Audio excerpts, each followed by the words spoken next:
Hi, I'm Ed Stapley, Editor-in-Chief for Global Derivatives, and I'm here with John Holzman, who's geopolitical risk expert at the US Council on Foreign Relations. Welcome. It's good to be here, Ed.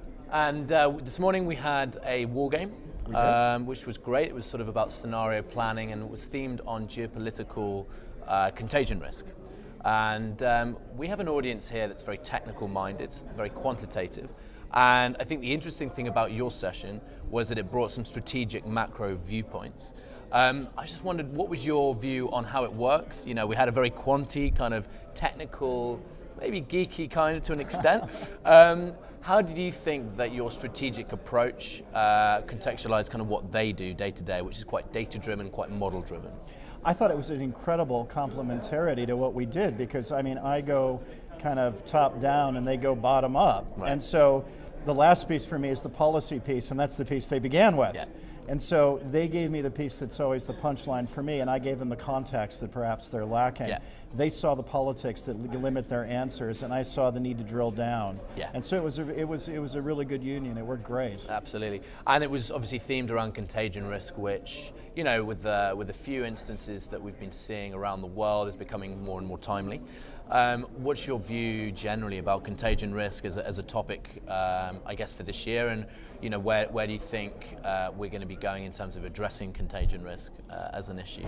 I think more and more, because one of the things the game pointed out was how battered the polities are in Europe. The Italians want to do the right thing, right, but can they get elected and do the right thing? Right.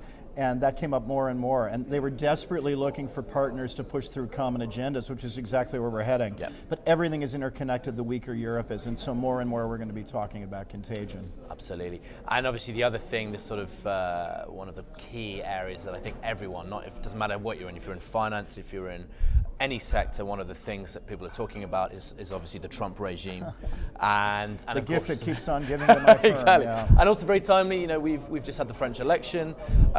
What's your view of things? You know, as a geopolitical expert right now, do you think things are getting calmer? Having had Brexit, that's out the way. We've had the French election. We've had the Dutch election. Trump's in there. What's your view of things right now in terms of where we are? Stable, unstable? What's the future looking like? It's the eye of the hurricane. It seems stable, but it's not. It's surrounded by instability. So on the surface, everything looks stable, but Trump is still a Jacksonian nationalist. Right. He's still transactional. Macron is the last best chance Europe has to reform itself. There are a couple of ways to look at that. You can say, isn't that great? Yeah. Or you can say, he's it. He's the last bite of the apple. Right. So we're really in the eye of the hurricane. Now's exactly the time we should be taking stock at a conference like this. Okay. Yeah, it makes sense. And in terms of the last, I mean, there's been a lot made of the 100 days in office for Trump. A lot of commentary on that. Is there any areas that you think have been particularly interesting over the last 100 days that we didn't expect, perhaps, or have the doubters been validated, maybe, in some of the things that we've been seeing with Trump? Well, I mean, all administrations start out awfully raggedly. They all think they're going to change Washington and its culture, and almost none of them ever do. Yeah. I think one of the things that we see is the return to the mean, and that Madison McMaster, who are running our security policy, the Secretary of Defense, and the National Security Advisor, could easily have been in Reagan or Bush 1's cabinet, and they seem to be in the ascendant. The issue is, will Trump keep listening to them? In one sense, it's been more stable at the moment, but he is still a Jacksonian, he's still transactional, right. It's still very different. Okay, makes sense. And thinking about Trump, and thinking about, I guess, leaders in general, technology and innovation is something that our quants are trying to get to grips with more and more. And Global Derivatives is making a big effort to try and stay ahead of the curve in terms of innovation. You know, depending on who's in power, you can see a kind of leaning towards favoring an innovation approach in terms of encouraging that in business and finance.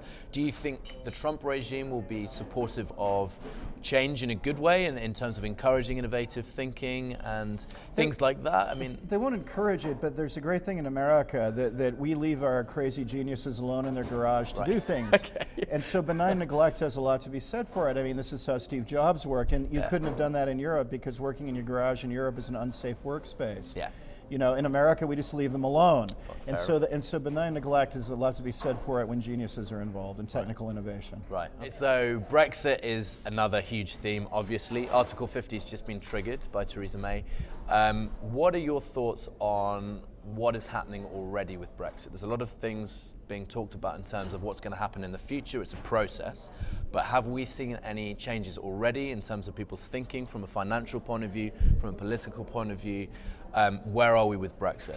I think we're focusing on Europe way too much. That's not the success of where Brexit's going to be. If in 3 to 5 years Britain has free trade deals with India, China, the United States, and Australia, it's a success. And if they don't, it's a failure. Right. And so Europe is the center of this, but the key parts is, can Britain go out into this new world where it's bigger than Europe, make these new deals? If they do, things are great. If they don't, things are terrible. But it requires a global shift in thinking. Okay, great. Well, thanks very much, John. Oh, sure.